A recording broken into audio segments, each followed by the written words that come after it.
I've got some troubling news about England's royal family. The British royal family has been rocked by a decision so controversial that it could change the future of the monarchy forever. A single royal signature, a secret confrontation behind palace doors, and a stunning order that leaves Queen Camilla facing the biggest setback of her royal life. But what really happened inside Windsor Castle, and why did King Charles make a choice that shocked even those closest to him? Stay with us until the very end, because every new revelation uncovers another hidden layer of this extraordinary royal drama. Before we begin, tell us in the comments, where are you watching from today? We'd love to know where our viewers are joining us from around the world. And if you enjoy in-depth royal stories and breaking royal updates, don't forget to subscribe and like this video so you never miss our next report. The news hit like a sudden frost across the royal household. King Charles had put his signature to a private declaration that left no room for doubt or soft edges. Camilla would take no part in any future coronation ceremony. No rehearsals, no processions, no planning sessions, no anniversary observances tied to the crowning of William and Catherine. The woman who had stood beside him at Westminster Abbey was now shut out of the monarchy's most sacred stage. Charles sat alone in his private study at Windsor Castle when he made the final decision. Only his secretary and a constitutional advisor remained in the room. A coronation is never just pageantry.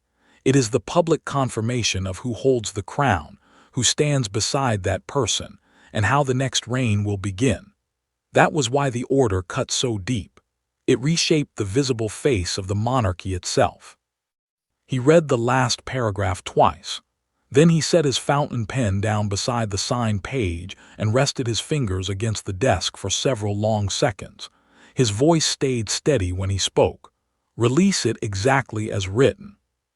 The command was total. It barred Camilla from every formal event connected to the next crowning. It transferred every female ceremonial duty to the Princess of Wales. Catherine would not simply attend. She would occupy the symbolic place Camilla had believed still belonged to her. Camilla received the first confirmation at Clarence House. At first she thought she had only lost access to planning meetings. Then her aide explained the full weight of the order. She would not process. She would not rehearse. She would not sit inside the official ceremonial structure at all. The Queen Consort gripped the arm of her chair and asked whether Charles had signed it himself. The aide answered with one word: yes. She dismissed the room. Before the door closed, she demanded to know whether William had been consulted. Suspicion replaced shock. The future king had spent years protecting Catherine's position from any competing authority. A sealed internal review had already documented a direct challenge to Charles's succession plan. William had read it. Camilla began searching for the person she believed had turned the monarch against her. At the same moment, Charles prepared to confront the two people whose futures had forced his hand. Behind the formal language stood four people bound by marriage, succession, loyalty, and years of buried resentment. Charles had signed the order, but he would not carry its consequences alone. Camilla saw humiliation. William saw protection. Catherine saw a duty she had never asked for. And the king watched the private peace he had spent decades building begin to collapse around the woman he still loved. He remained in the Windsor study after the declaration left his desk. The crown demanded that he judge any threat to the next reign without letting marriage weaken the decision. Yet he was not sitting there as a distant sovereign. He was a husband who knew exactly how deeply the order would wound his wife. In a quiet conversation later recorded by his private secretary, he admitted he had delayed signing because Camilla would experience it as betrayal, not protection. Camilla understood the loss at once. A coronation was more than a grand ceremony. It was the public confirmation of who belonged at the center of royal continuity and who would be remembered as the old reign gave way to the new. She had endured years of rejection before standing beside Charles at Westminster Abbey. Now she faced the possibility of becoming a spectator, while William and Catherine stepped into the future she had expected to help shape. William entered Windsor through a private side passage shortly after the announcement.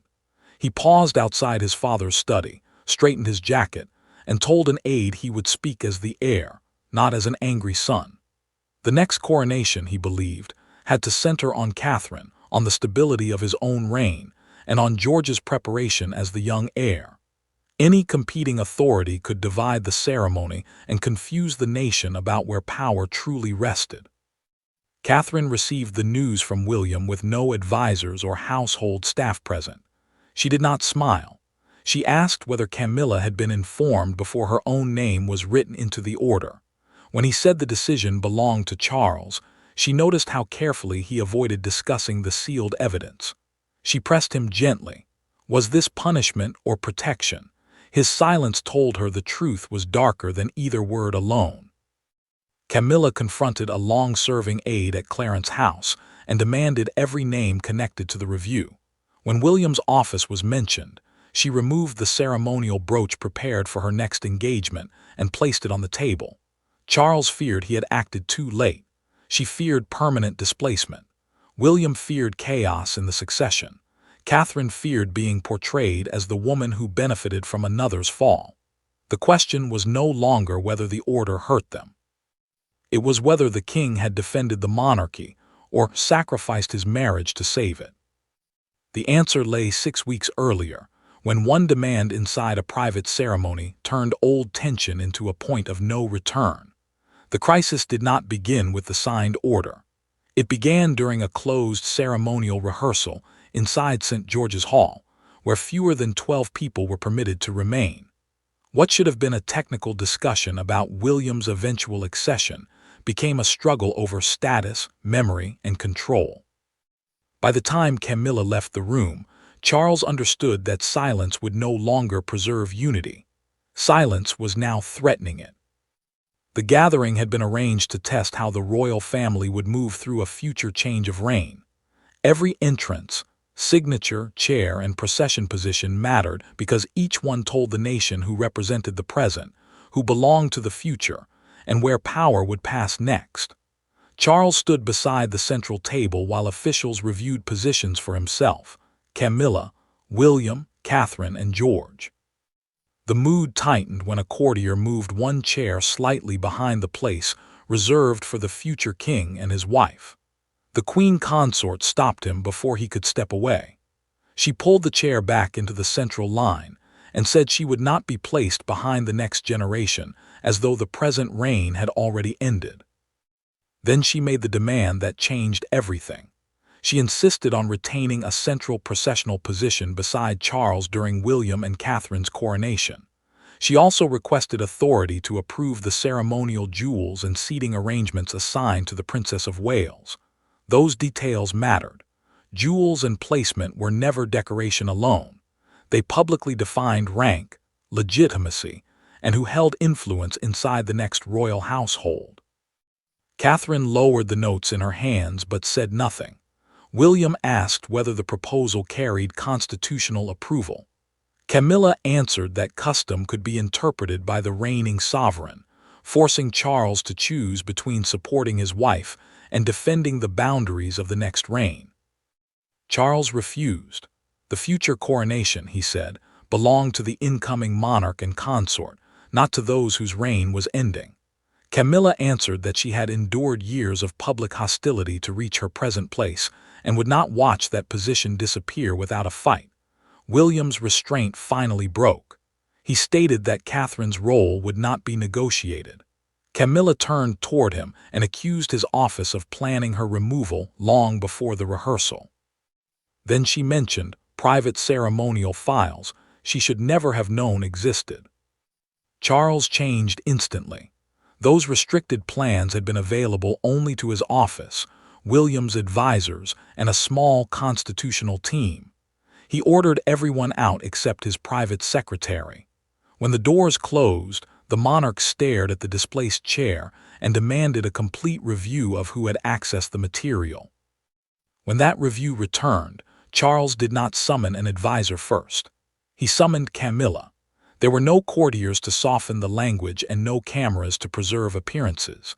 They met alone in a private Windsor drawing room, carrying years of loyalty into a conversation neither of them could escape. On the table between them lay the access report from the restricted Coronation archive. The king did not begin with an accusation. He began with a question, and her refusal to answer it changed everything. Charles waited beside the fireplace while the sealed review rested before Camilla's chair. He warned that their conversation would remain personal unless she forced him to make it official. When she entered, he offered no familiar greeting. He asked her to sit, then quietly demanded to know how she had learned about ceremonial plans never shared with her household. Camilla did not answer directly. She said information affecting her future place should never have been hidden from her. Exclusion had begun long before the rehearsal, she argued, and she had merely refused to remain blind while others decided her fate. Charles slid the report across the table. The documented review showed that a member of her office had requested restricted seating charts, jewelry schedules, and procession plans under her verbal authority. Accessing them meant crossing from private concern into direct interference with succession planning. Camilla did not deny the instruction. She insisted she had acted to protect herself from being erased by William's advisors. No sealed document, she said, should decide her place without allowing her to speak. The king answered that the argument was no longer about where she would stand. She had bypassed his authority and attempted to reshape a future coronation before he had approved its structure. Camilla rose. Anger sharpened her voice as she accused him of allowing guilt over Diana and fear of William to control the monarchy's future. Charles stood at once. His restraint broke. He told her never to use the memory of his former wife as a weapon against his son. Silence followed. Her anger collapsed into hurt as she asked whether decades of loyalty meant nothing whenever the heir objected. He replied that loyalty could not require the crown to ignore a breach of trust. Charles offered one final compromise. Camilla could keep her public duties and present standing, but she had to withdraw voluntarily from all future coronation planning and accept Catherine's uncontested ceremonial role. She refused. Withdrawal, she said, would look like confession. The king closed the report and told her that refusal left him only one choice. Camilla understood the warning, yet she walked out without accepting his terms. The confrontation ended as a wound between husband and wife. But within hours, the machinery of the monarchy turned that wound into an enforceable royal decision. Royal power rarely announces itself with raised voices. It moves through guarded consultations, private memoranda and signatures placed beneath language chosen with surgical care. After Camilla rejected the final compromise, Charles turned to the small circle capable of transforming a marital judgment into a binding ceremonial command. The most important voice in that room belonged not to a lawyer or courtier, but to the son who would inherit the consequences. Charles entered the consultation carrying the strain of the confrontation with him. He held authority over his royal household and could decide who participated in ceremonies that were not fixed by law. Because the order concerned a future coronation, his constitutional advisors warned that every sentence had to protect William's independence when the next reign began. A senior legal advisor urged the king to avoid removing Camilla's title or present duties. The order should deal only with future coronation events so that no one could mistake ceremonial exclusion for a legal change in her current position. Charles listened while slowly turning his wedding ring around his finger. When the advisor referred to her as the affected party, the monarch stopped him. "Her name is Camilla," he said. "Do not reduce this to a file." William entered without demanding revenge. The prince told his father that the next coronation could not begin as punishment for an old family wound. His concern was certainty. Catherine's authority had to be recognized. George needed to witness stability. No hidden negotiation could be allowed to divide the next royal household before it even began. Charles asked whether Camilla could attend as a private family member without any ceremonial position. William answered carefully. He could accept her presence only if Catherine agreed and only if there was no procession, robe, oath, official seat, or recognized role attached to it. The future king was not asking for humiliation. He was drawing a boundary that could not later be challenged. Catherine met Charles separately and refused to demand his wife's removal. She told him she would never ask a husband to disgrace the woman beside him. Yet the princess also admitted that she could not enter a future coronation knowing her place might still be questioned through private bargaining. Her words mattered because she was not fighting for status.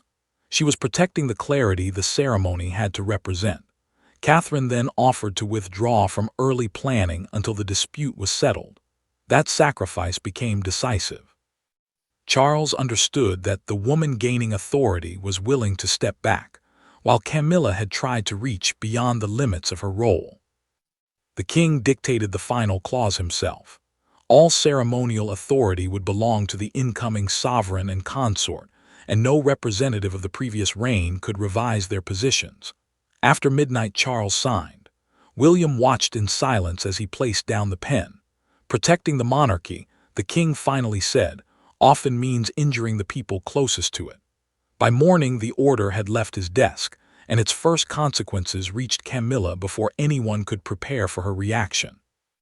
The consequences arrived not as a dramatic public dismissal, but as a sequence of quiet removals. A briefing disappeared from Camilla's red box. A rehearsal invitation was withdrawn. Her name vanished from a ceremonial planning list she had reviewed only days earlier. Each change was administrative, almost bloodless, yet together they delivered a devastating truth. The order was already being enforced, and no one around her possessed the authority to reverse it. Camilla opened her morning folder at Clarence's house and found a single note where the coronation briefing should have been. The note directed every future question to William's office. She read it twice, folded it once, and placed it beneath an untouched cup of tea. Her private secretary entered with more bad news. The ceremonial advisors attached to her household had been reassigned, and every wardrobe consultation connected to future coronation events had been cancelled. The Queen Consort asked whether Charles had personally approved each removal. The answer cut deeper than blame. The signed order activated the changes automatically. No second command was required. Unease spread through her household almost immediately. Staff members who expected to coordinate with the future court began questioning whether their positions would survive. Some quietly requested transfers, afraid that loyalty to Camilla now looked like membership in a defeated faction. That mattered because royal households depend on trust and continuity. Once experienced staff begin leaving, influence disappears long before any title does. Charles felt the distance at his next engagement. He noticed the empty place beside him after his wife canceled without explanation. The king completed the program, smiled when required, and spoke with steady control. Yet he asked his equerry twice whether she had given a reason. Even he could offer no answer. William received Camilla's private message before the event ended. She demanded a direct conversation and accused his office of using the order to strip away powers it had never mentioned. The prince told his staff not to reply until he had spoken with Catherine. Catherine urged him to answer personally. She warned that silence could make a settled constitutional decision feel like deliberate cruelty. The princess understood that victory without restraint could turn public sympathy toward the person who had lost. Camilla then explored a challenge through Charles's advisors. She asked whether a consort could be excluded from a coronation involving her own family. The legal answer was devastating. Attendance might be offered, but no ceremonial role was guaranteed. Later, she locked her annotated files inside a cabinet. Her hand paused over a note from Charles thanking her for supporting him during his own crowning. Then she closed the drawer. William decided to meet her alone. He rejected Catherine's offer to accompany him. This struggle, he said, had begun between heir and consort, and now had to continue without courtiers, advisors, or titles. That meeting would not reverse the order, but it would finally expose the fear that had driven Camilla from the beginning. When William entered the room, there were no aides waiting with briefing papers and no careful palace language to hide behind. Camilla had requested a confrontation with the future king, but what followed was far more dangerous. an honest conversation between two people who had spent years judging each other through old wounds. For the first time, she admitted that the coronation dispute had never truly been about a chair, a robe, or a procession. William arrived alone at Clarence's house exactly as promised. Camilla refused to let rank control the opening moment. She remained standing until the door closed and asked whether he had come as the heir or as Charles's son. He answered that he had come as both because the family could no longer pretend those identities were separate. Camilla accused him of waiting years for the chance to reduce her position. William rejected the charge. He told her he had never tried to erase her from his father's reign, but he would not allow her to control the shape of his own. The tension shifted when Camilla finally spoke without anger. She admitted that she feared becoming irrelevant the moment Charles's reign ended. William softened but did not retreat. He acknowledged what she had carried beside his father, then told her that suffering did not create permanent authority. Coronation vows had to belong entirely to the people accepting them. Camilla asked whether Catherine had demanded her removal. William revealed that the princess had done the opposite. She had offered to withdraw from early planning rather than deepen the conflict. The truth unsettled Camilla because it destroyed her belief that Catherine had been secretly working against her. Camilla lowered herself into a chair and pushed the unopened order toward him. William did not take it. He sat opposite her and left the document between them. Then he offered one concession. She could attend the future coronation as Charles's wife and his family, but without a procession, oath, robe, or official ceremonial role. Camilla asked whether Catherine would agree. He said she already had. She did not apologize for accessing the files, but she admitted that fear had driven her to demand control she did not possess. William answered that acceptance, not victory, was the only path left. Camilla agreed not to challenge the order. He left without a handshake, but before the door closed, she thanked him for speaking directly. Outside the palace walls, one leaked phrase was about to turn that royal order into a national judgment. The next morning, a major London newspaper carried a stark photograph of Charles walking several steps ahead of Camilla beneath the headline "Crown without Camilla." Within hours, broadcasters interrupted regular programming, and crowds gathered outside royal gates.